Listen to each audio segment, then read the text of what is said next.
And some breaking news tonight. We brought it to you on Fox10TV.com live. Firefighters on the scene of a massive blaze at a Pritchard furniture store. Now, Bob, 3 buildings were destroyed. Fox 2 News reporter John Rogers joining us live now from the scene. John, I understand the fire is still smoldering.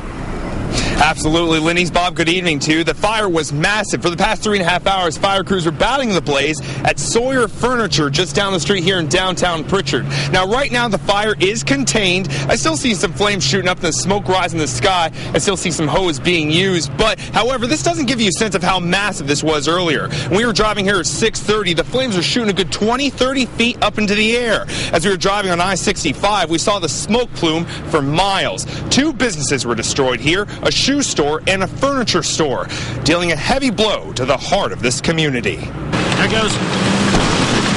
A long-time Pritchard business burned to ashes in a massive blaze. Pritchard officials say at 6 p.m. Wednesday evening, heavy smoke was rising above Sawyer Furniture on Wilson Avenue in downtown Pritchard. The fire wasn't actually this big when we called, and by the time the fire department came, it had just got out of hand. There were no injuries, and the cause of the massive blaze is unknown.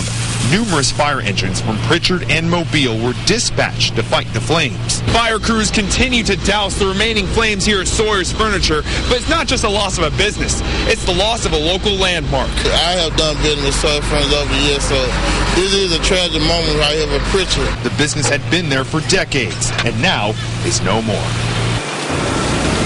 Now, 2 businesses were destroyed, the furniture store and the shoe store, but there was also an unoccupied building that was destroyed as well. So a total of 3 buildings. But right now, the fire is contained, and thankfully, the fire crews were able to stop the fire from destroying a restaurant in this group of buildings here. So thankfully, that restaurant is now safe from this fire. Now, right now, they're going to close down this street, not going to allow traffic here. It could be all night. They're not sure at this point how long the traffic will be blocked from using this street here. I spoke with the owner of Sawyer Furniture a little earlier today. Obviously very shooken up, very hurt. Thankfully he has insurance, but I asked him if he'll rebuild here. He says it's a little too early to tell, but certainly this has been a landmark in this area and people here are devastated. I'm John Rogers live in downtown Pritchard. Bob Lenise, back to you.